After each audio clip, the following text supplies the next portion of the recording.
എല്ലാവർക്കും ശുദ്ധജലം എത്തിക്കാനായി ഓടി നടക്കുകയാണ് മലപ്പുറം കാളികാവ് സ്വദേശി അഷ്റഫ് ദോസ്ത്.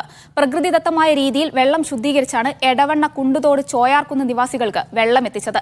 എത്ര കലക്കമുള്ള വെള്ളവും ശുദ്ധമാക്കി മാറ്റാൻ കഴിയുന്ന രീതിയാണ് അഷ്റഫ് ദോസ്ത് അവലംബിക്കുന്നത്. പ്രകൃതിദത്തമായ 14 ഇനം കല്ലുകളും നെല്ലിക്ക മരത്തിന്റെ കഷ്ണങ്ങളും ചേർത്താണ് ഫിൽറ്ററിംഗ് ടെക്നോളജി ഒരുക്കിയിരിക്കുന്നത്. എത്ര മോശമായ വെള്ളവും ഈ രീതിയിൽ ശുദ്ധീകരിക്കാം.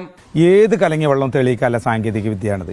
വെറും കല്ലുകൾ 14 തരം കല്ല്, പിന്നെ കുറച്ച് സാൻഡ് ഇടും. കാരണം അത് അതിന്റെ ലെയർ അടുക്കി വെക്കുക. അതൊക്കെ ഓരോന്നും ലെയറുകളായിട്ട് അടുക്കി വെക്കണം.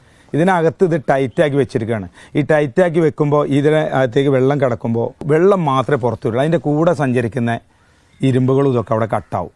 കച്ചവട ആവശ്യാർത്ഥം മാത്രമല്ല അഷ്റഫ് ദോസ്ത് ഇത് ചെയ്യുന്നത്. ചാലിയാറിൽ നിന്നും കലങ്ങിമറിഞ്ഞു വരുന്ന വെള്ളം ഉപയോഗിക്കാൻ കഴിയാത്ത അവസ്ഥയിലായിരുന്നു കുണ്ടുതോട് ചോയാർകുന്ന് നിവാസികൾ. ഇവിടെ സൗജന്യമായി ഫിൽറ്ററിംഗ് മെഷീനുകൾ സ്ഥാപിച്ചു. അതിനുശേഷം കുടിവെള്ളത്തിന് പ്രശ്നം നേരിട്ടില്ലെന്ന് നാട്ടുകാർ പറയുന്നു.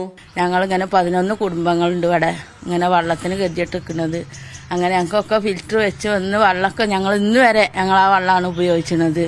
നാളത്തെ വെള്ളത്തിൻ്റെ ഇത് ഞങ്ങൾക്ക് അറിയില്ല. ചാലിയാറ് പറ്റിയാലേ ഞങ്ങൾക്ക് വെള്ളം ഇല്ലാതൊക്കെ ഉള്ളൂ. എന്താ വെച്ചാൽ അത്രയ്ക്ക് ഞങ്ങൾക്ക് വെള്ളത്തിന് നല്ല ബുദ്ധിമുട്ടാണ്. ഇനിയിപ്പോൾ ഞങ്ങൾക്ക് ഒരു പ്രശ്നവുമില്ല.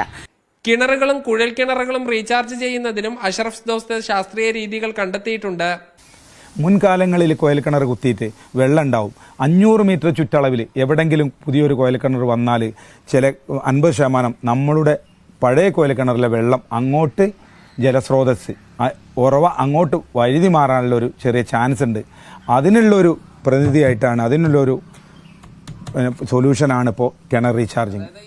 പരമാവധി ആളുകൾക്ക് ശുദ്ധജലം എത്തിക്കാനുള്ള പരിശ്രമത്തിലാണ് അഷ്റഫ്. സാജിദ് അജ്മൽ, മീഡിയ 1, മലപ്പുറം.